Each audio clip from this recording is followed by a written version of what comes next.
Well, good evening. We want to welcome you to In the Blender with Brandon and Madeline Hyman. And I tell you, we're so excited for this evening's episode. Do's and don'ts in the blended family. And I tell you, it's just been so exciting. It's just been so awesome. What we've been sharing all week long has just been a treat. It's been a blessing. And so we want to encourage you guys, listen, make sure that you let someone know, call a neighbor, call a friend, let them know that In the Blender with Brandon and Madeline Hyman is live on the air. And so you want to make sure that they don't miss any of this. We're going to give you a couple moments to get your friends and family members ready to be on air with us live. It's just been so awesome, so powerful what we've been sharing. And so we're going to do a small recap of last week's episode, coupled with our statistics that we always share. And we're going to go right into it. I tell you, it's just been so exciting, so life-changing, so informing. The information, you don't mind if I pop a minute into you? No. Sure don't. Hush your mouth. And so we're going to go ahead. Sweetheart, get the statistics while I suck on this man for a second. 40% of married couples with children form a blended family. At least one parent have a child from a previous marriage or relationship. There's 100 million Americans that have blended families.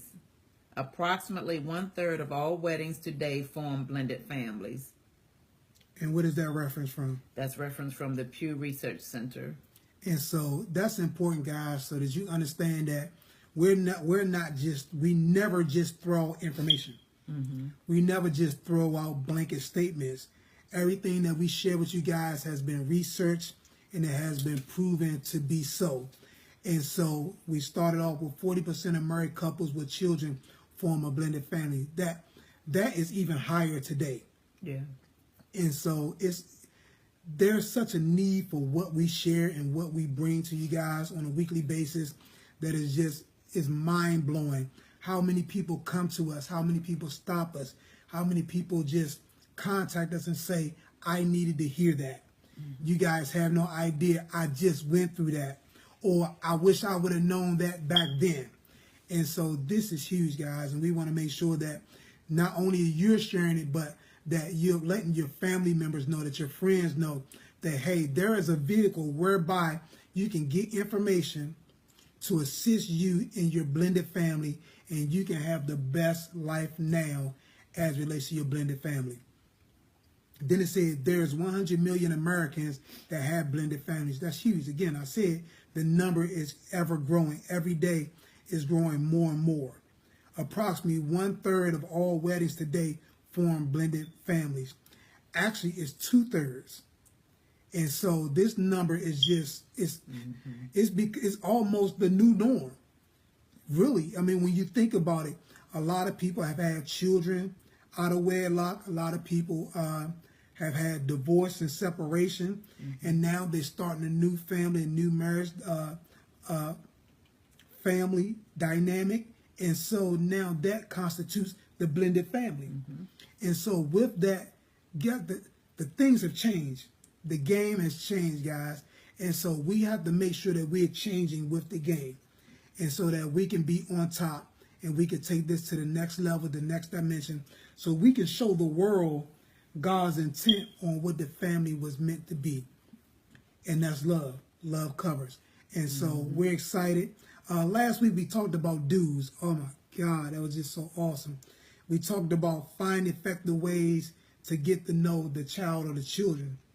Just say one word. Find out the child or children's perspective of the relationship and what's to come. What would you have to say, sweetheart? No, nothing. If at all possible, meet with the other parent. Mm-hmm.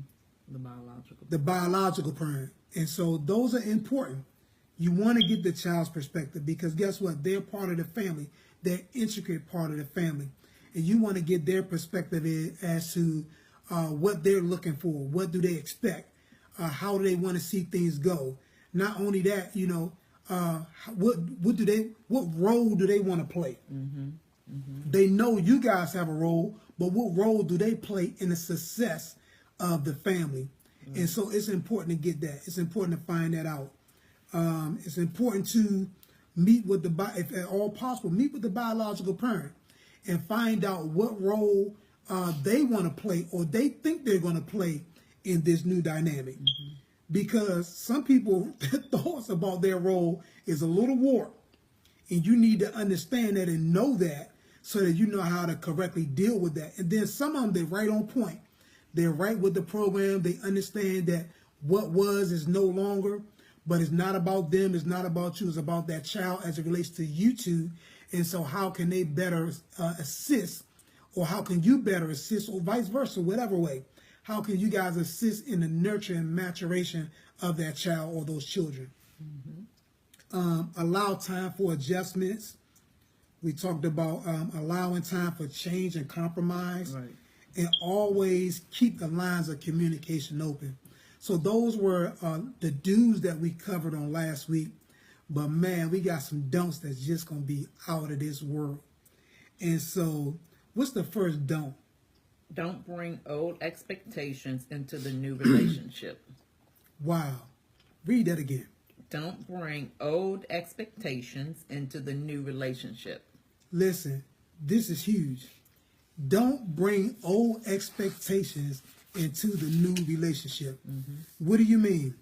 You can't go into this, or you can't be in this blended family dynamic thinking the way you did in your previous relationship, your previous marriage, your previous relationship. That dynamic is not the same. That person doesn't cook the way that person cooked. That person doesn't clean the way that person cleaned. That person doesn't think the way that person thought. They don't do anything like that. And so they're not that other person. Because they're not that other person. But it's important to have that understanding, because some people don't have that understanding. Right. Some people are so used to things being their way and going the way they wanted to go, and not understanding that this is all new and we have to grow with each other. And so because we have to grow with each other, we can't come in this with the same expectations. Right. There are some things that I bring to the table that your first husband didn't. There's some ways that I thought that he didn't think, and vice versa. And so we would have did each other a disservice if we would have entered into this union thinking that we had the same people. We would have did each other a huge disservice. Right. And so it's important to understand, number one, numero uno, don't bring old expectations into the new relationship. Anything you want to add to that? What's the second one? Don't talk bad about the biological parent. Wow, this is huge. I'm going to tell you guys. And I know some people probably saying we've heard this before, but some stuff is good to kind of refresh or bring back up or add more to something they may have heard before, new insight. No, I'm glad they heard it before, because faith comes by hearing and hearing and hearing and hearing and hearing and hearing. And so it's important to keep hearing certain things. You never want to get to a place, especially in the blended family, that you think you've heard something too much. Especially something that's going to advance you and take you to that next level in that relationship. Because what happens is, once you get to that point where you think you've heard it enough, you start abusing it. You start neglecting it. It's no longer ignoring it. That's what I'm saying. It's no longer a focal point in your relationship. So you need to hear these things over and over and over again until you perfect it, until it becomes like second nature. Right. There's some things that we say to each other, even still 20 years later, that we're making second nature. There's some things that come to us that's second nature. There's some things we're working on to become second nature. But it won't become second nature if we push it out of our hearing. Right. Because what you hear, you now visualize. You now see. And so it's important to hear this. Don't bring old expectations into the new relationship. Don't talk bad about the biological parent. Wow, that's huge. Because you got some people, man, they were just blast that other parent like like nobody's business. One thing, guys, let me tell you something. My wife and I, we've been together 20 years, been married 19 years. It'll be 20 years March the 14th. Yep. And in 20 years, I have never, let me say that again, I have never heard her blast or talk bad about the girl's biological father. Never. There were times when I thought it may have been murdered. There were times, really. There were times, specifically early on. Right. There were times when I was like, you gotta be kidding me. You don't have nothing to say. And she would just be so sweet about it. I was like, oh, what's up with that? You know, like, I wanted to know. Like, why she wouldn't blast this dude. Like, you know, she wouldn't say anything. But that was the level of integrity and character that she possessed as related to that area. She refused. One thing she used to always say is, if the girls are going to have an opinion about their father, it's going to be their opinion, and it won't be based upon anything that I say or do. Because we can, the one thing with children when they're younger, and even sometimes older, you know, it depends. When you say things, they're going to lean towards what you say, you know, and I didn't ever want them to develop an opinion about him because of anything that I said. You know, and then they get older, you know, because whatever it was going to be, as they got older, they would see, exactly, you know, if it was anything negative, positive, whatever the case may be. I wanted them to see it for themselves, exactly, and not something that I said, you know, because my saying could have been wrong. But not only that, sweetheart, the other part to that is this. Sometimes it backfires. Yep.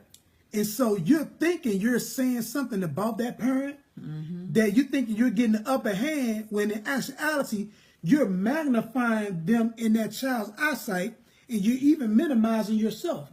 So the level of growth that you think you're getting, you're losing because of what you're saying. And so we just want to nip that in the bud. Don't talk bad about the biological parent. Yeah. I mean, even when my son got about 16, there were some things I had to sit him down and discuss with him, but I had to discuss it in a way where I wasn't bashing his mother. Because at the end of the day, that's still his mother. Yep. And I had to be mindful of that because it's important. I would do him a disservice for him not to honor her. Right. When the Bible says honor your father and mother, yep, which is the number one command, watch this, because it does a couple things. Number one, it's going to be well with you, right, and it's going to add to your life. Right. And so I never wanted him to be short on any area of his life. And because of you, something that you said. Exactly. That's what I'm saying. I didn't want him to be short. So I had to make sure that I didn't play a role, right, in anything that may or may not become a demise for him. Right. And so it's important, guys. Don't talk bad about the biological parent. What's the next one, sweet? Don't come into the marriage and want to be the disciplinarian. Ooh. Wow, why didn't somebody tell me that? I tried to tell you. I tried to tell you. Tell me nothing. You ain't listening. Whatever. You want to do, you left me out there. You set me up. Oh my you set yourself up. Yeah, I did, didn't I? Yeah. Yes, for real. Yeah. Read that again, sweetie. Don't come into the marriage and want to be the disciplinarian. Listen, guys, discuss this early on. Yeah. Actually, it should be a discussion that you have even before you get married. Who's going to be the disciplinarian? And really, I think that the blended parent that's coming in, that's going to be in the home with the children, you should almost want to be like, oh no, I don't want to, not want to be the disciplinarian, because you want to build up that relationship. You kind of almost want to look like the good guy to them. That's why or the good woman or whoever. You know what I mean? You didn't tell me that. You didn't tell me to look like the good guy. No, you wanted to look like who you look like. Yeah, I did, didn't I? Yeah. For real. I look like the bad guy, for real. And so it's important, man, because it's important to understand that the biological parent already has an upper hand as it relates to discipline. Now, there are times and there are circumstances and situations where that role may need to be reversed early on. But it should be discussed first, and not just assumed. Yes. You know what I'm saying? Not just assumed, because I just came in that thing gung ho. I was like, hey, I'm the head of this house. I'm the man. I wear the pants. And then what does discipline? What all is discipline going to entail? Is it just, you know, you're able to say things to them? Are you able to spank them? I mean, you know what I mean? You have to. It was all the above for me. I know. It was all in one basket. I ain't know the difference. Hey, you just put it all together. We just gonna do it. You know, but it took some sitting down and like, dude, you tripping. You were crazy. For real. Like you need a checkup. Like you missing this thing. You missing valuable time as it relates to relationship that you could be growing, that you can help mature, that you can help build, that you can help establish, all because you want this your way. You know, this could be, I'm not gonna say this is all men, but a lot of men, you know, struggle with that. And so you want to make sure that you discuss who's going to be the disciplinarian, specifically early on. Right. Because there are some men that's raising their children. Right. And they have a wife now that has come into the picture. And so you got to understand, baby, you might not be the one that need to be disciplining them right now. Right. You need to build some trust with them. You need to build a relationship with them, some understanding. So when that time comes and you do have to discipline them, there's a respect level there. Right. You know, it took years for me to develop that respect level as related to disciplining, because I had no understanding. But once I developed the understanding, man, I made that adjustment quickly.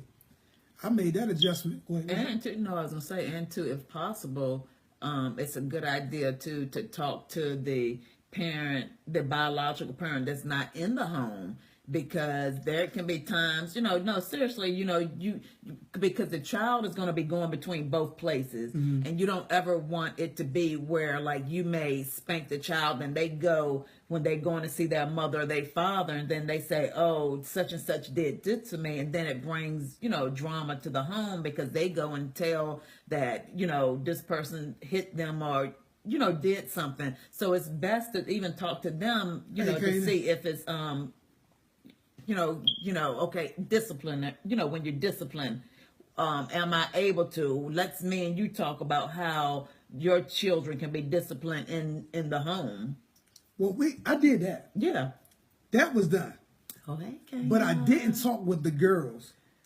Right. We didn't talk. I talked with their dad. Now, we had a clear understanding. We had a clear understanding. Even at times of discipline. You know what I'm saying? Yeah, but I'm talking about as far as discipline, right in the very, very beginning. Yes, we had that talk. And so, but everybody doesn't have that conversation. Because understand something. It was important for me from the door to have that understanding with him. Because those are his biologicals. And so that was important for me because I got a biological. And so, although you may be in the home and you may be raising them, I still want to know why you want to discipline and how you going to discipline. And so I made sure that with him, I did what I didn't do with you, what I didn't do with the girls. And it's important to do that with everybody. Right. With everybody. And so don't come into the marriage and want to be the disciplinarian. What's the next one? Don't try to replace the biological parent. Wow. Don't come into the marriage and try to replace the biological parent. You guys don't understand how many families struggle because somebody wants to replace somebody that they love. You can never replace. You can, even if they were never there, you still can never replace. You only can play your role. Right. There's a role that you have. There's a responsibility that you have. And if you embrace that, you don't ever worry about replacing. I never, ever had to worry about replacing their dad. And he never had to worry about me trying to replace him. Right. One of the things that I did early on was I sat him down. And I said, let me make something clear to you. Man to man, you need to understand something. I am not here to take your place in their life. I am here to assist you in their life. Right. And from that statement alone, that built a level of trust between the two of us that lasted these many years that we've been married and together. Just from that statement alone, and him really seeing the sincerity of my heart as it related to that. I was so sincere about that even when it was time, because the girls used to spend the summers with him, Right. I would drive them up there. Y'all get your stuff together. I would drive them there to spend the summer with their dad, and then I would pick them up. And it wasn't because I was trying to get rid of him. It was because I wanted to play my role.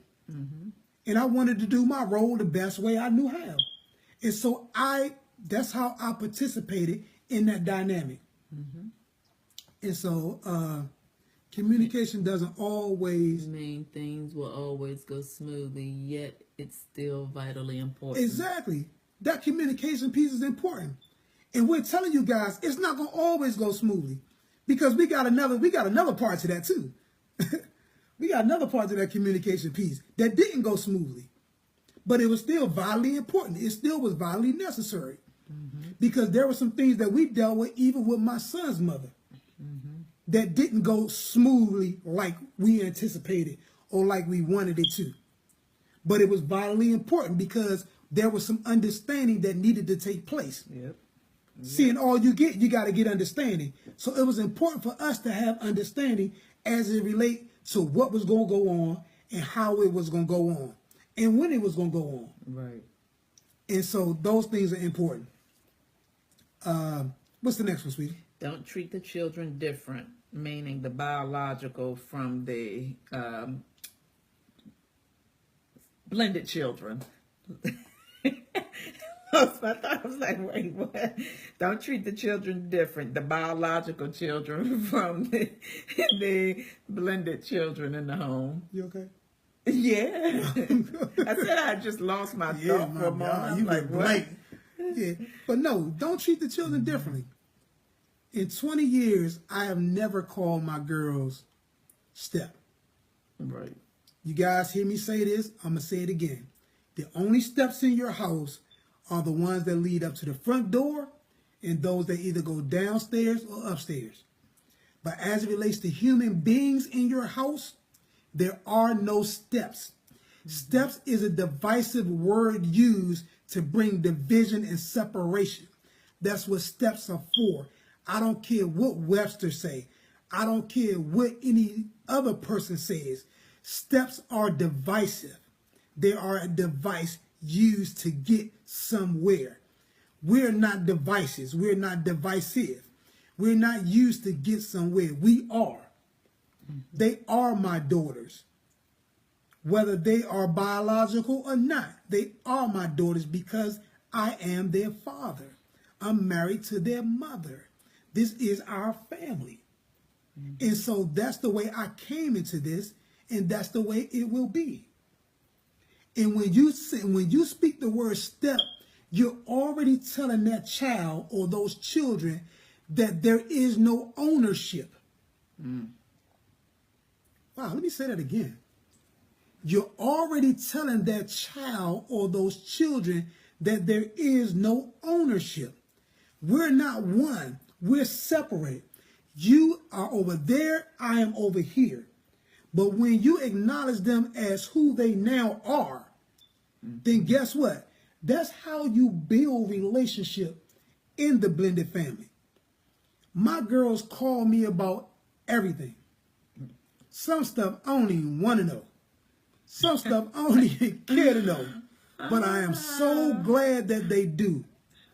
I'm so glad that they feel like they're able to. Right. Because there was a time when they didn't. Right. It was very small. Let me be clear on that. That time was very small, but it was a time. Well, it was small, but it seemed long at times. It did. Because when you in the fire, it always seemed long. That don't mean it's necessarily long. It just seemed long because you in the fire. But it wasn't long at all. Right. You know what I'm saying? But because I always had that posture that these are my girls. I said it so much so that when we would go places, people be like, yeah, I see that. and we just laugh amongst each other because we like, do they really know? But they all, you know, we was growing up, they say you spend time with people long enough, you start favoring them anyway. Oh, we would never favor.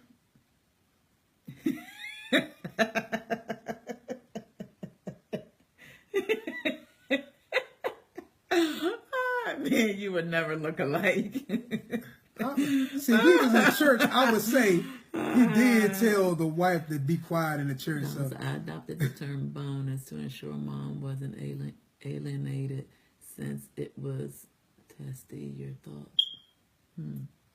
I like bonus. I like bonus. But watch this. Bonus is still ownership, though. Yep. Bonus is still ownership. I'm a bonus That's like dad. added. Hey, Yeah. got more. It's like you get a paycheck and then They you get a add bonus. something to it. Oh man, that's hot right there.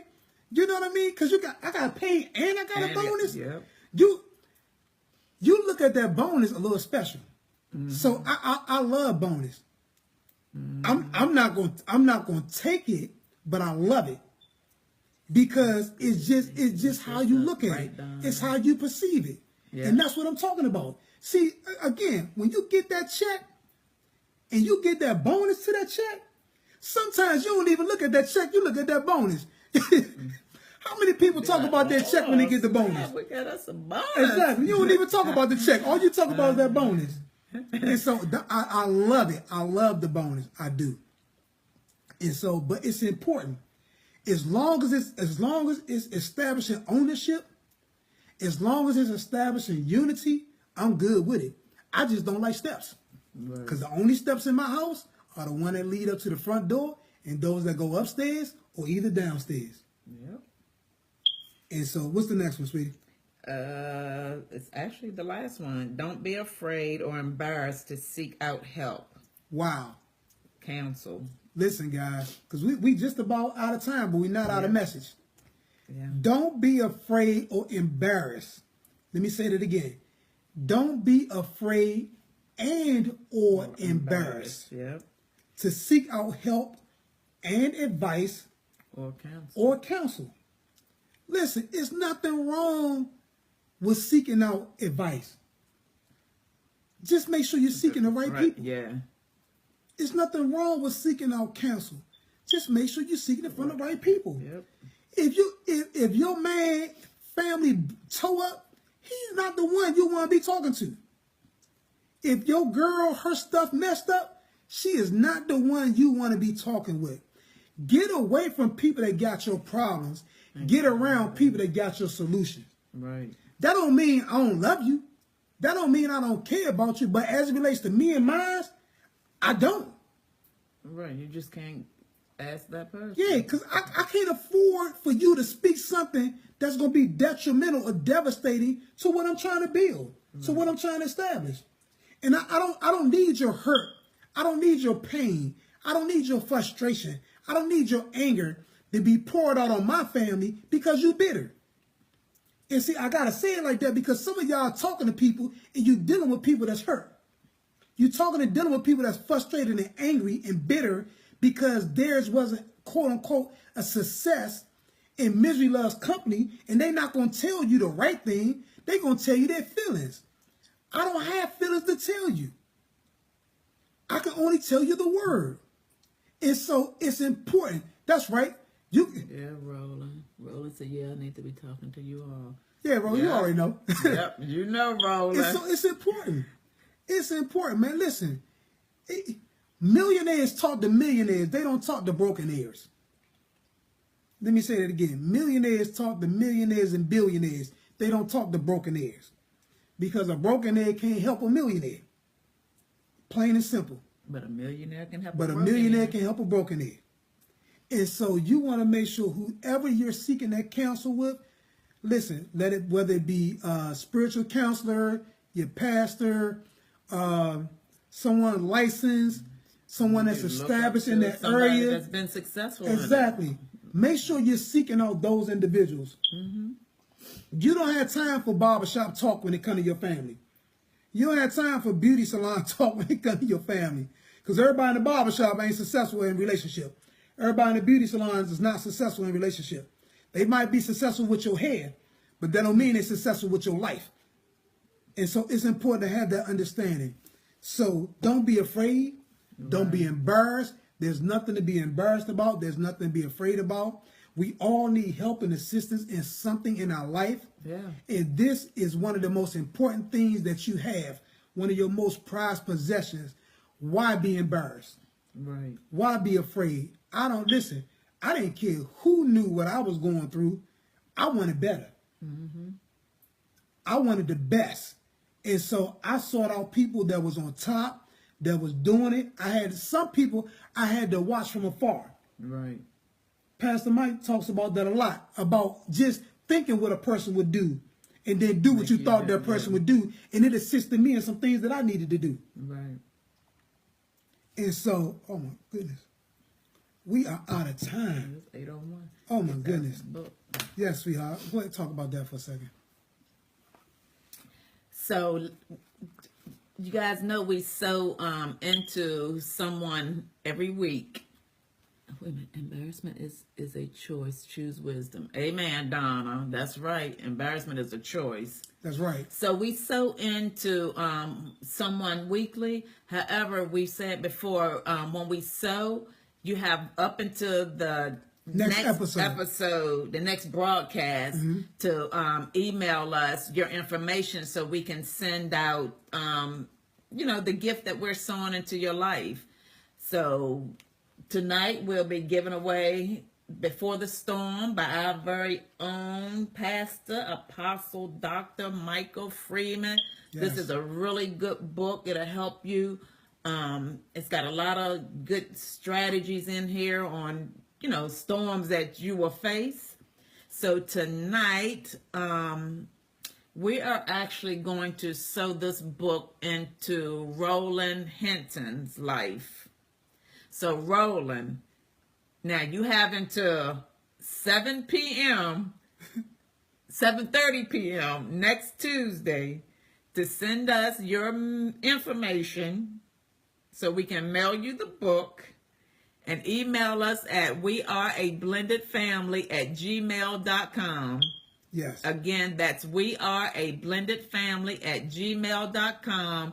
And this book is going to Roland Hinton tonight. And so, listen, guys, we love you. We thank you for tuning in with us. We're just so super excited for tuning in. Sharon, don't overtalk me. Oh, Roland sent us his email. Roland, okay, so email me that and send me your address and stuff so I can send this out to you. Hey, Roland, follow instructions. The instructions say email us your contact information. Follow instructions. That's the first thing. You're going to seek out some help, bro. Follow instructions. Thanks, Donna, for tuning in. So, listen, we love you guys. We thank you.